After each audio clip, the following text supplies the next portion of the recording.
It's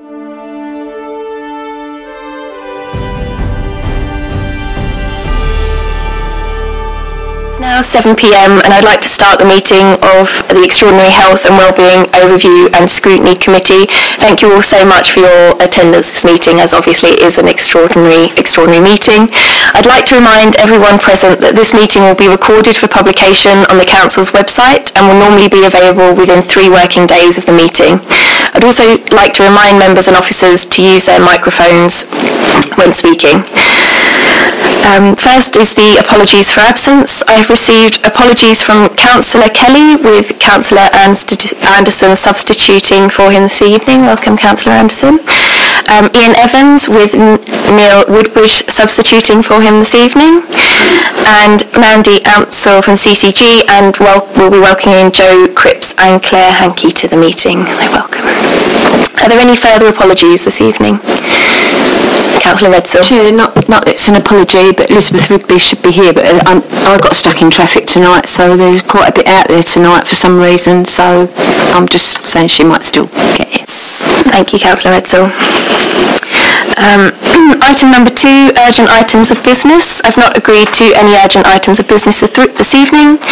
Item number 3, declarations of interest. Does anyone wish to declare an interest?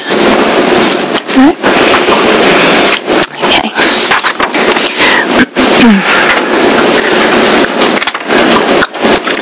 Okay. So on to item number 4. There's only one item on the agenda this evening. Sorry, excuse me, I'm a bit thick with cold. There's only one item on the agenda this evening, which is to formalise the decision from the committee's last meeting to refer the STP plan to the Secretary of State on 2 grounds. The closure of Orsett Hospital is not in the interests of the health services in Thurrock, and the consultation process which resulted in the decision to close the hospital was not adequate. As a committee, we have continued to worry about these issues in particular. Having discussed the plan over many months, it's become inevitable that in order to properly ensure the interests of Thurrock residents and the future of the right health services here in Thurrock, we should refer the decision for further scrutiny to the Secretary of State. I believe it's important to note that as a committee, and I think indeed across party as a council, we wholeheartedly support 4 new integrated medical centres. We really want the new health centres and new facilities to support the health needs of our residents. That is not in question.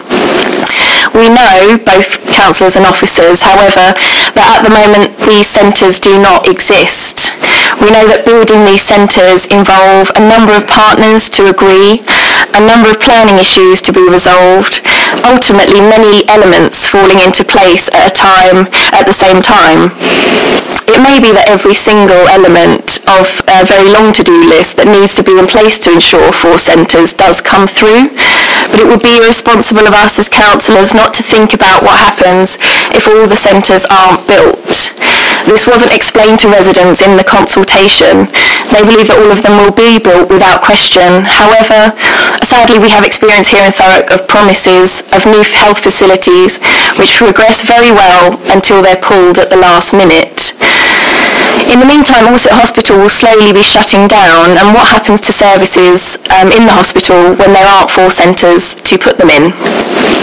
The decision to close Orsett Hospital was not one solely based on the consideration of development of the health facilities in the area.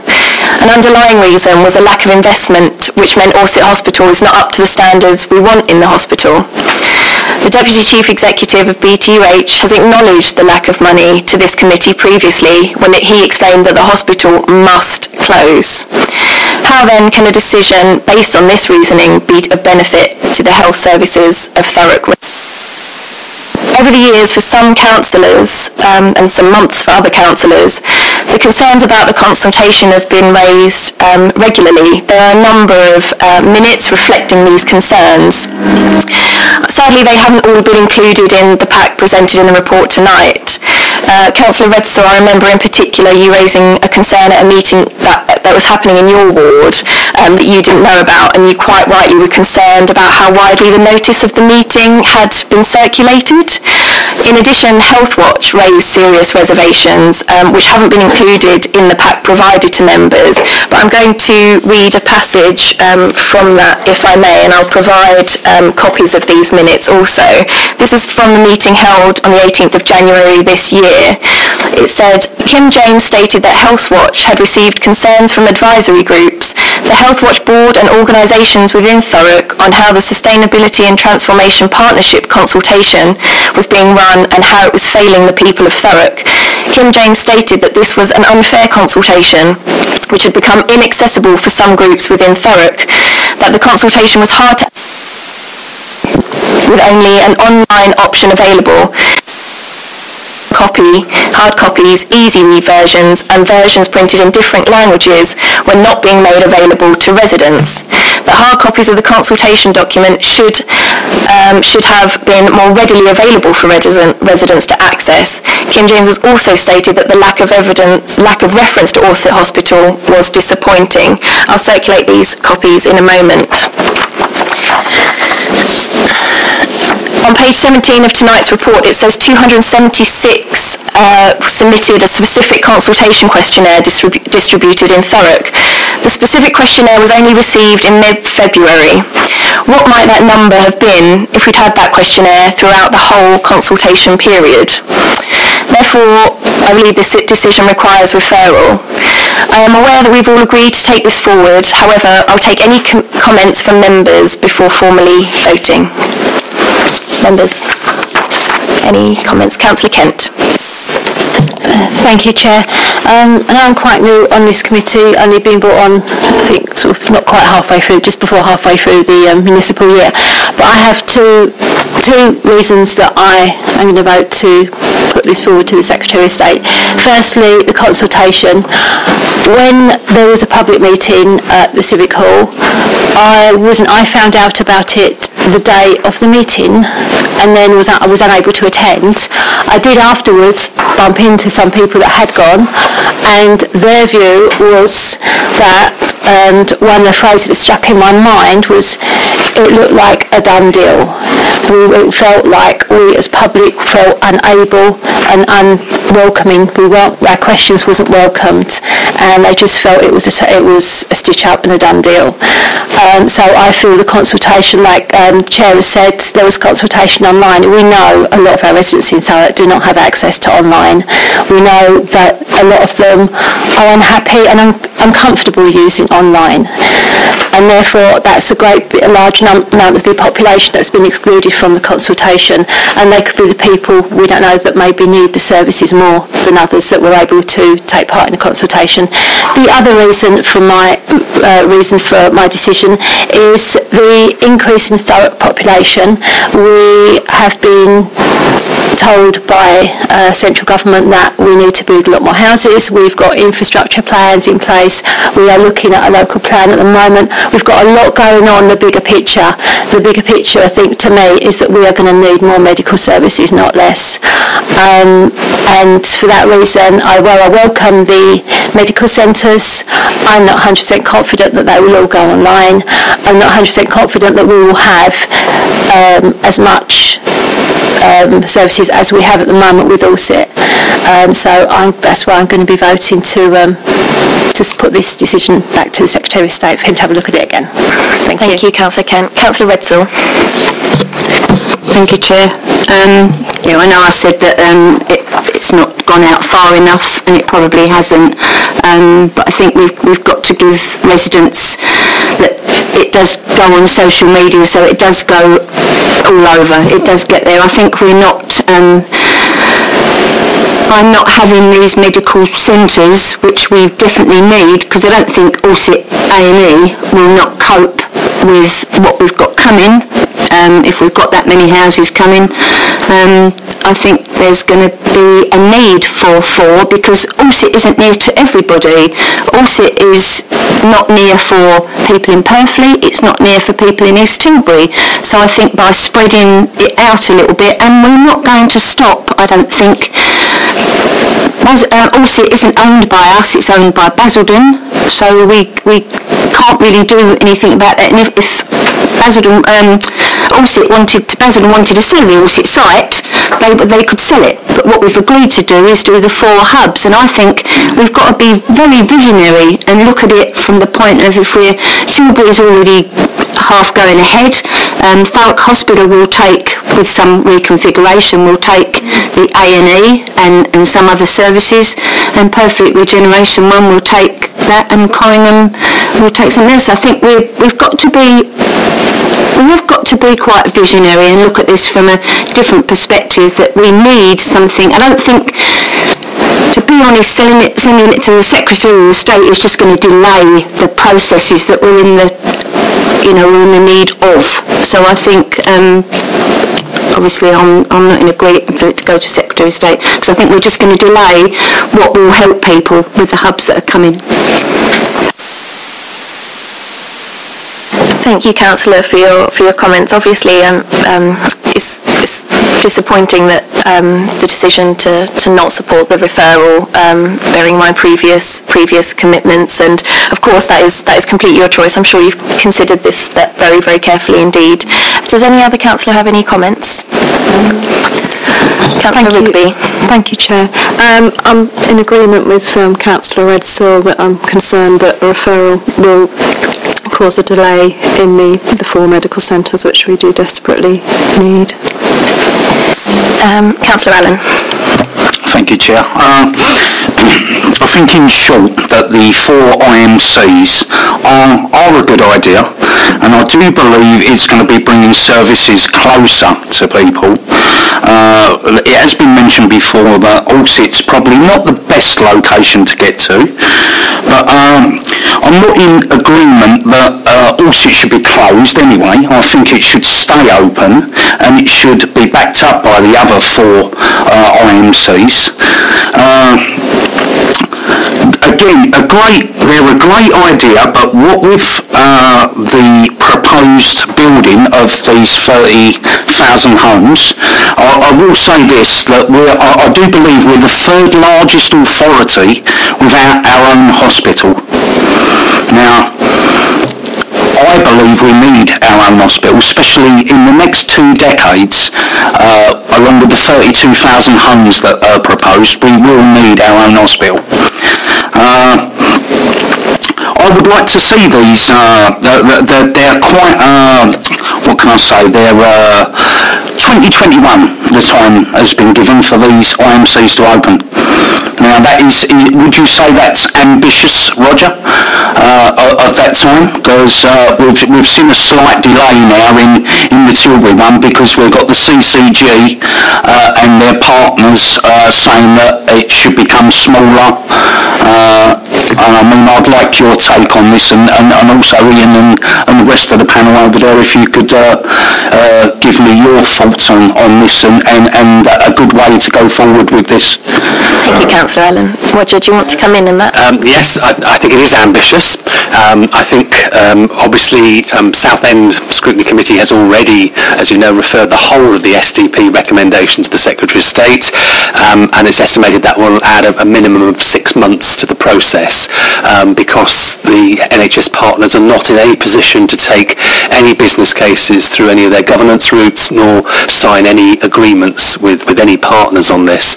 So I think 2021 is looking increasingly unlikely, I have to say. The planning for the integrated medical centres continues. All 4, there are design teams underway. There's negotiations with NHS partners about who's going to occupy the centres. So the planning continues, but increasingly 2021 does look very unlikely, I have to say. Ian.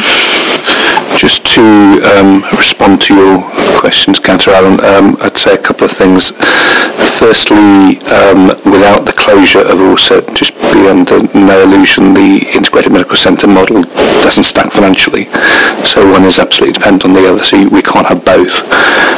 In terms of hospitals, having more district general hospitals sounds like a a good idea in terms of the population growth. I think in reality, the reality is counterintuitive in the sense that I think the DGH model is not fit for the future. I think there are a significant amount of services currently provided at district general hospitals that could be better provided and integrated into the community in terms of primary care and community care, so that people aren't trekking up to the local district general hospital for things that really should be being provided by their GP surgery. And I think the modelling that we've done in Thurrock demonstrates that quite clearly.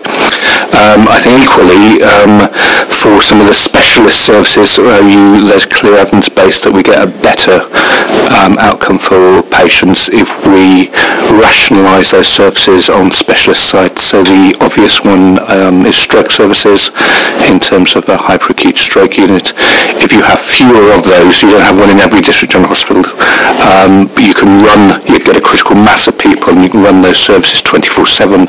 You can staff them 24/7 and you can provide better equipment, and there really is no doubt that that saves lives. You can scan people more quickly and you get better outcomes. You get a lower level of morbidity, a lower level of stroke disability.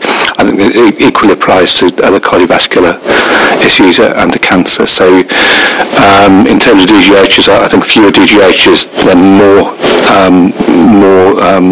community provision, integrated primary care, and more specialist provision on rationalised and fewer hospital sites. Thanks, Ian. Councillor Anderson. Thank you.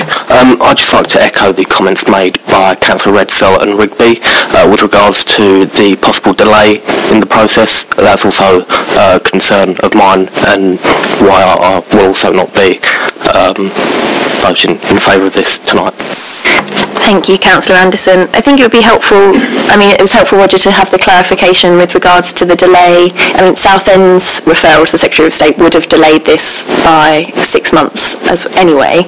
And the other thing, I just wanted to check, Ian, with regards to the comment you said that we can't have both, because the IMC model the IMCs were planned, or always planned to happen. As I understood, the Orsett closure was a happy coincidence that added weight to the integrated medical centres, not that one wasn't dependent on the other. So is that now financially, having done more investigation, not the case?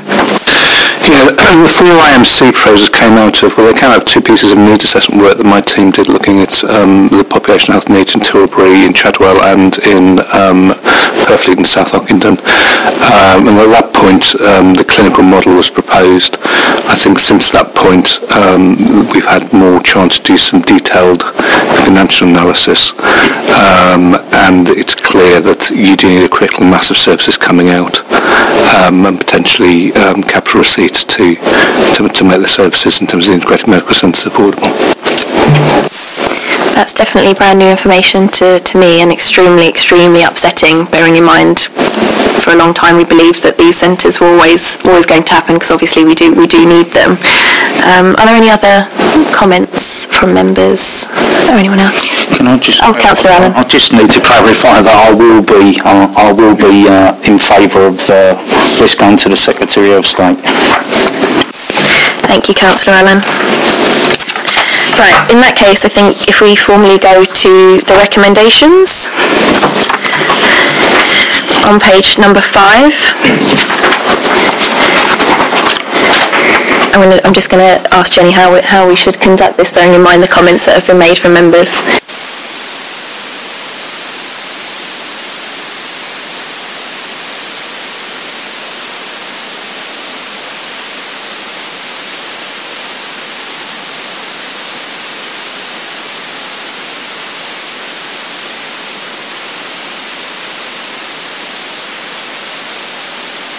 You take 1-1, and then if that is carried, then 1-2 or 1-3 naturally follow. If it isn't carried, then 1-2 and 1-3 are relevant. Okay, there we go, there's the advice. I'm going to ask on a show of hands for recommendation on 1.1 whether members are in agreement. If they're in agreement, please, to refer to the Secretary of State, please raise your hands. Okay, and those who don't agree, no referral to the Secretary of State. And any abstentions? Okay, thank you very much. So as a tied vote, I understand as chair I have the vote. You do. You have the panel vote. Okay. In that case, it's for the referral. Thank you very much. So then, recommendations 1.2 and 1.3. So I thought there was 3, 4, 3, none against and 3 abstentions. Was that right? Yeah. So then. We don't need casting. Oh, we don't need casting votes. Sorry. There you go. Procedurally, we're fine. Oh, great. Thanks. So then, recommendations 1.2 and 1.3. Are members in agreement? Agreed? Yeah. Brilliant. Thanks. I think that's everything then for this evening's meeting. That concludes the business of... It's going to go forward. I'm going to ask the councillors to prepare a statement and then you sign it as chair. Oh, yes. Oh, thank you. Democratic Services has just explained that we should probably set out next steps with regards to a report being drafted, a letter being provided, which I will then sign off as chair, which will then be sent.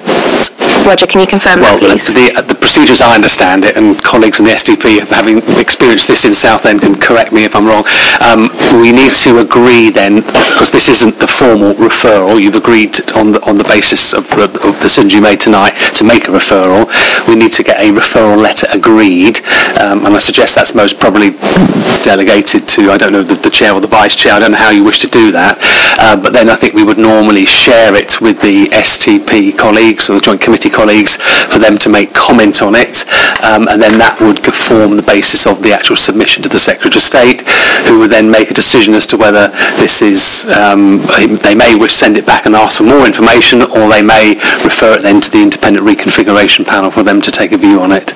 But I think we need to agree a process here as to how you're going to sign off that letter, and then we will share that with the STP. I think in previous referrals to the Secretary of State, it's been the chair and vice chair, or just the chair? Jenny, can you confirm? It has just been the chair in the past. Are members in agreement? Everyone happy with me as chair signing the letter off? You've got my full backing. Great. There we go. Okay, so that's in the agreement that we'll go forward with that process as laid out by you, Roger. Is there anything else before I close the meeting? Do we put any timescales on it at all, or we just... ASAP.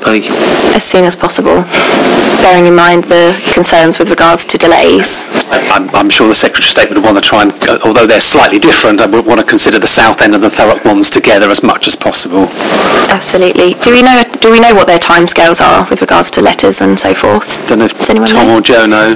So Southend's obviously submitted their referral to the Secretary of State. As far as we're aware, there hasn't been a response to the Council from the Secretary of State at this moment in time, but then I think it was only formally submitted last week, Friday. It does seem quite busy in Parliament at the moment. Yeah. So there's lots going on. So yeah, obviously I think sooner would be better, because then clearly then we can make sure that kind of things get dealt with kind of in parallel at the same time. Great. So as soon as, please. Anything else before I close the meeting? No? Fantastic. So that concludes the business of the meeting this evening, and I declare the meeting closed at 7:23. Thank you all again for your time this evening, and get home safe.